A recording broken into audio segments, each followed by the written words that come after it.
Hey guys, welcome to the Pixelberry Choices podcast. And today we're going to be doing the most anticipated thing, the power ranking of all the released books of 2022. Yeah, it feels just yesterday I was super hyped about Wake the Dead and all the other books, Crimes of Passion, Untamable, and then Immortal Desire came out, Phantom Agent, Laws of Attraction, the year ended. So, yeah, a lot of interesting books came out in 2022. 2021 was rather a little dry for non-VIPs. There wasn't much to look forward to, not much genre of choice books. But this last year was spectacular. You gotta give credit to Choices for the amount of crazy books they brought out, even though the endings were not that so amazing. But still, last year was quite eventful, a lot to look forward to. So let's get started. I'm gonna rank 12 books which were released to non-VIP players last year. I'm not going to include the VIP books. So you have 12 books. We're going to start down the ranking and we're going to go up to the first book. So let's get started. Alright, so at number 12 we have the Nanny AFFAIR book 3. So again, another summer, back to back, the third book to complete the trilogy of the Nanny AFFAIR. It was an interesting book to say. Nanny AFFAIR Book 1 is, without any doubt, one of the amazing books that came out back in 2020. But then Nanny AFFAIR Book 2, it didn't quite live up to the expectation. And while there was a promise of a lot of drama with Sam's ex-wife coming back from the dead, there was some good plot. But at the end of the day, everything fell apart because everything just got solved super easily, and that's how Nanny AFFAIR has been throughout the ages, because at the end of one chapter you see a big cliffhanger and the next chapter at the start it's just getting solved magically, like no, that was not a big issue. So kind of pseudo cliffhangers you can call it. So that's the Nanny AFFAIR Book 3. While the most thing I enjoyed about Nanny AFFAIR 3 is how our main character hung out with Mickey and Mason, and a lot of outings with Sam, and one of the steamiest books in Choices. It also had Sophia's character development, also Robin's character development, and the way some stuff's are represented. So these things are super amazing, but to be honest, with all the other books that were being released last year, it really didn't pack a punch. So that's the Nanny AFFAIR 3, the 12th book in my ranking. At number 11 we have The Princess Swap. So Princess Swap, it's a pretty good book, it's a book, like I used to say, you can't hate it. Either you like it or you don't like it and you don't read it, but you don't really say much about it. So when you start reading the book, you sort of guess the plot, like what it could be about. So it's one of those rom-com stuff where you know what's going to happen, but you still read it, you still watch it for the heck of it, It's a pretty good, fluffy book after so much murder, gore, sex. This is a book where you just lay back and just read it, enjoy. Really sweet, amazing book, The Princess Swap. But again, compared to the other books, what they had to offer, I had to push this book a little down in the ranking, but it's irrespective of that, it's a pretty good book. At number 10, we have Immortal Desires. It might shock a lot of people, but for me, Immortal Desire, Gabe is one of my favorite love interests from last year. I really looked forward to her and Gabriella, Cass, Gabe, the dynamic of the trio, the snickering, the bickering. It was quite interesting, the banters.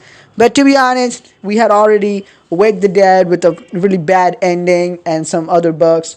But Immortal Desire, the way we defeated the Supreme One and how it all ended, it really didn't make much sense. So if you didn't take the diamond scenes, you don't even get to see how you became a vampire. So I think it's a pretty, a really incomplete story. It had a great promise, but we don't really get to the core of the story until chapter 7 or 8. It was mainly exploring Cass and Gabe and being with them, and then suddenly we have this big problem, and we just skimmed through it super fast. We had a really good villain potential, but again wasted.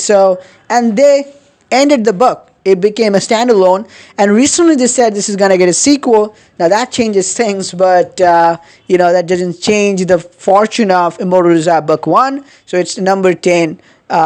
So now we have to see that what the book 2 is going to be about, because originally they ended the book, so they have to think like how they're going to go about it. It could be a good one, it could be a really good one, it could be a really bad one. So anything can happen. Immortal Desire, it was an average book overall. It was enjoyable to some extent, but compared to the other books, it was not that good a book. Alright, number 9, Mismatch. Yeah, it's even above Immortal Desire. Now, Mismatch, it came out during Valentine's week, and it was such a good book. You know, matchmaking and your competitor and how you go about it. There's a competition, and your dad and Veronica's chemistry was also there, and there was a particularly weird relationship of the main character and love interest. They would fight, and the next moment they will just have some steamy moment, and then their unique love. It's quite a good rom-com, and this is not something you always come across. The music, the environment, your love interest, your friends, with everything combined. The bar even, I'm forgetting the name. Does anyone remember the bar? And there was a little dog, Benson, I named him. So yeah, Mismatch is at number 9 because it's such a good book. I loved Mismatch. Number 8, Murdered Homecoming. Well, it could have been way up in the list because it's a mystery book. But Murdered Homecoming, the way it ended with Perdita's closure, not coming to a full circle, it was emotional and it was a good scene. But overall, the main mystery where we saw April was the killer and the whole thing, it wasn't quite the mystery we were expecting. Like, think about The Unexpected Heirs. Think about Veil of Secrets. Nobody would have guessed it was Duffy, but it was sort of you could have guessed that it could be Brett or it could be April. This book had a lot of representation of sexual violation, or false allegation toward a male, and all these stuff. So it's a good book in that way to read, but when you look at the main goal of the book, the main mystery, to me it wasn't that good. Yeah, the revelation and the way it ended, it did make kind of sense, but it kind of reminded me of a do-over of all the other books, all the other mystery books like Veil of Secrets and other books, but not that good, but a low budget Veil of Secrets. So it's here, Murdered Homecoming. And also the main character, I played as a female main character, but every time some scene would come up and would make me feel like I'm a female, so it really needed some work regarding that. So there you go, number 8. At number 7, we have Slow Burn. So, Slow Burn, it's a fantastic book, to say the least. It reminds me of America's Most Legible. We have the male main character from America's Most Legible too, so it's a cooking competition book, two love interests, equal time almost, Yvette, Everett, Julia, Julian. It's a very sweet rom-com competition, career endeavor. It's a pretty good book. And the ending even, it's really meaningful and it's not rushed at all. Like the recent books, if you see what I mean. So this is a book prior to 2021. So it was a pretty good, solid book, a VIP book, original VIP book. So came out for non-VIPs this year and last year, and a really enjoyable book. I learned a lot about cooking, I mean, how to be passionate, like the main character Yvette, but it's just not what I was expecting it to be. But we already had America's Most Legible and other competition books, so that's why I'm keeping it a little down, because there are other unique books. But Slow Burn, by all means, one of the best books of last year, and a book that I would read it again. For instance, most of the books came out at the end of last year. You wouldn't want to go back to reread them like you would do the old books, but Slow Burn is a book that's worth a rereading because there's so many choices, so many options, and a good old choices classic book. That's all. Number 6, Laws of Attraction Book 2. Laws of Attraction Book 2, at start we had lots of court cases, more than we had in book 1, and then the main mystery, we get to the meat of it, and after Hank gets killed, everything gets super intense. Kelvin Colby and how we take down Martin in the courtroom. It was all quite good and fun, but things felt like super rushed. So here's a theory that my mate Macaulay came up with, is that Laws of Attraction was supposed to get a book 3, right? Because they said that keep the office for the rest of the series, but then it's book 2. It ended as a book 2, so they gave Immortal Desire a sequel, and they chopped off the sequel of a trilogy of Laws of Attraction. That's just a theory, but it seems really believable at this point, because we created the whole farm, right? The whole farm, getting the people in, spending diamonds. But do we get to see any effect of that?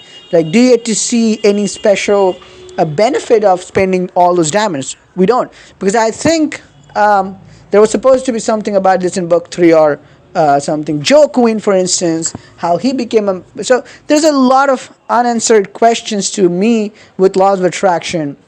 It had the great potential. Chapter 11 to 14 were absolutely amazing. I was on the edge of my seat when I read those chapters, like, oh my god, what's gonna happen next? This is a really good scene. And Gabe, I absolutely loved Gabe in this book. And Ashlyn, she all of a sudden became super confident. So I think there was a little discontinuity in how Ashlyn's character was portrayed. Portrayed from book 1 to book 2.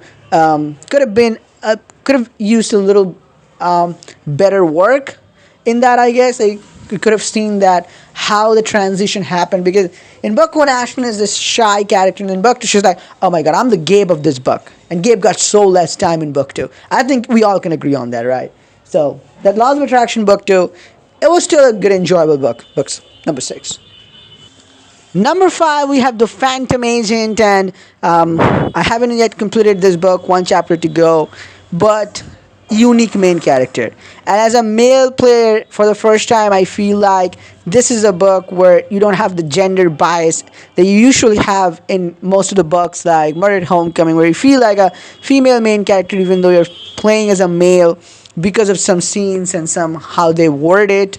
So that's The Phantom Agent, full of action. The architect, get him, and the part where Roman dies, and this is super emotional, and then bonding with Samara, full of witty remarks, fight, banters, and then bonding with Samara, then finding Rowan again, feeling betrayed, and all the stuff that went down with The Phantom Agent. I think this is one of the best books in choices in the last half of last year, because there's so many good scenes in this Phantom Agent book.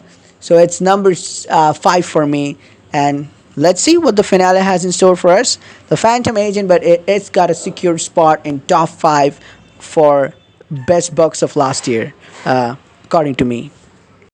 Number 4, Untamable. I mean, when it first came out, I knew I was going to like it because it was a cowboy book and I really like country books, but I didn't know how much I would like it. So I usually don't advocate for smut books because I really don't like smut books because they need to be done properly, and that's what I mean. Most of the smut books and choices aren't done properly, except for the Nanny AFFAIR book 1 and Untamable. So Untamable is a smut book that is way, way awesome. I mean, it has some mature content, but the way, I mean, it's not just all about sex scenes.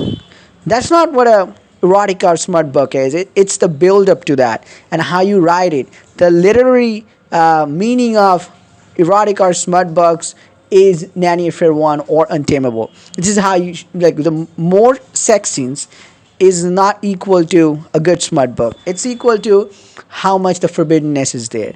How much you are working to build the characters up. And also Austin and the whole saving the ranch, the small community. All in all, Untamable is an amazing book, and I'm looking forward to Untamable book 2. I can't wait to see what happens with Austin and Mandy. So love Austin at this point. Number 3, Crimes of Passion. Oh my god. That started last year on April. The first chapter is a banger. And the whole book throughout, we have solved different mysteries. We have gone to different places, and with our love interest, Tristan throne. It's been one hell of a journey, and it's not like we had just one mystery to solve. We had Tristan's past, we had our own past, and we had a couple of other things to solve throughout the book. While the main mystery, to be honest, it was good, but again, it just felt like kind of like the Veil of Secret vibe. They could have done something else, but it was pretty solid mystery, and it was a pretty solid book. And the way it ended, the emotional scene where Tristan had to go away, but then at the airport she comes back and she's with us, and we'll see the consequences of what happens back in Tristan's homeland and all the mysteries that are yet to come, because Tristan's fiance got murdered and Tristan got blamed, but definitely someone else is pulling the thread. And we saw in the bonus scene that someone is trying to tell someone that Tristan could be a big threat, and our main character. So if we go to Tristan's homeland in book 2, what would happen? We will see about that. But that's Crimes of Passion. Number 2, Cursed Heart. I mean, who would have guessed we would like Cursed Heart so much? At first I thought it's going to be another BDSM book like they said, the warning, unsafe BDSM, but it was nothing like that. It was nothing like Surrender. It was such a good book. And Untamable to me was, Cursed Heart was to me, Cursed Heart was to me a book where I emotionally connected to the love interest after a while. Kieran, I don't think I fell for any love interest last year as much as I did for Kieran, except for maybe Gabe. So that speaks volume for it. And the way the betrayal part by Radiance, and how Kieran thought we betrayed Kieran and then transferring to Beast. I mean, the way, when we were pulling water out of the well, a heart piece gets inside us, and when we realize that Tristan's heart is broken, she isn't capable of loving, she or he, they're not capable of loving, but then we make them believe that, they can still love. And how we find the heart pieces, and knowing that the last heart piece within us, the monster will kill us, and we have to get this heart piece back inside Kieran, and I just can't get enough of it. And in the Sun Court, how we took down Radiance and Blaze, all those uncles, and the evil of Sun Court, and he got back the crown for Kieran. And Lustre, wow, her maniac meltdown at the end, that was quite hilarious. So Cursed Heart, my book 2, amazing book. Can't wait to read book 2 now. I mean, it's at number 2 in my ranking, and it's also going to have a book 2. So let's see when it gets a book 2 this year, around what time, and if it's this year. And so much possibility in book 2.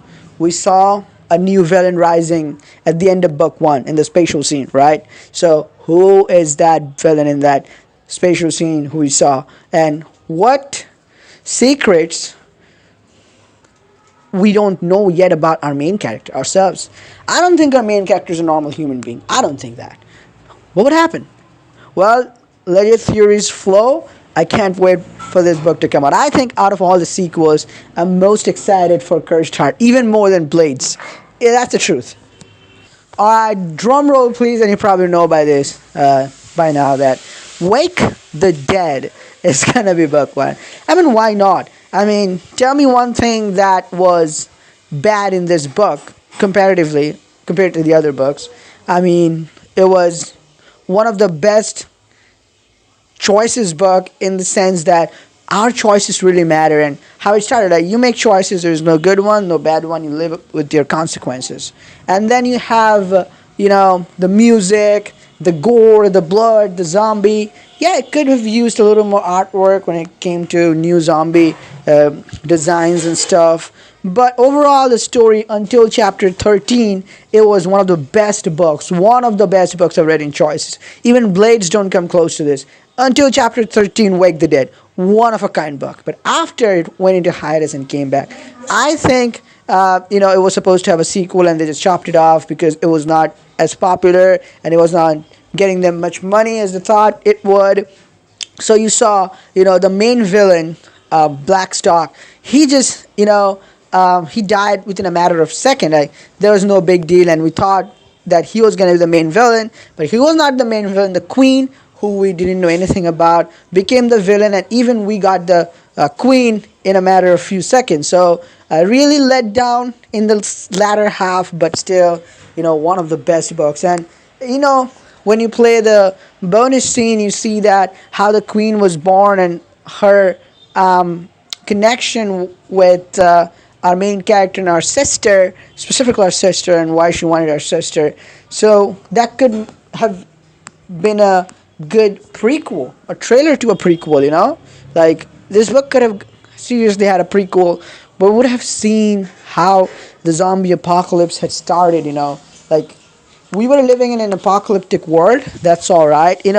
I think this is a pretty unique. But if they had made a sequel or prequel stating that how the apocalypse started and what people are doing at the exact time of it started, that would have made it an amazing book. So that's it. This is first Wake the Dead. Irrespective of its flaws, I think compared to all the other books, it was one of the best books that came out last year. Loved it. That's Wake the Dead. Alright guys, so that's my list, and it was kind of predictable, wasn't it? From how much I liked Wake the Dead. But yeah, Wake the Dead, Courage, Heart, Crimes of Passion, Untamable, Phantom Agent, top 5. And if I want to extend it a little bit, then extension would go to Laws of Attraction, Slow Burn, Murdered Homecoming, all amazing book. Even Immortal Desires, but still. So, but one also amazing thing, last year we had so many gender of choice books. All of them almost gender of choice except for TNA 3, The Princess Swap, and Mismatch. But yeah, also I left out Surrender because I haven't really read that and I haven't really bothered with Surrender. But you get the feeling. Let me know, guys, your thoughts and your opinions about this list that I've made. And also, I would really love to see what you guys would have to say about your top 12 or top 13. If you have read Surrender and if you want to include that, by all means, do that. And let me know your top 13 books of 2022 then. And which one did you enjoy the most? And also, who is the love interest of year for you guys? For me, it's going to be Kieran, closely followed by Gabe. And then Evite and Everett, Julia. So, what about you guys? Let me know. Let's talk in the comments below. It's been a while. So, finally glad to get this video out and can't wait to know your thoughts and your opinions in the comments. I'll see you in the next video. Till then, peace out. And whenever that is the next video.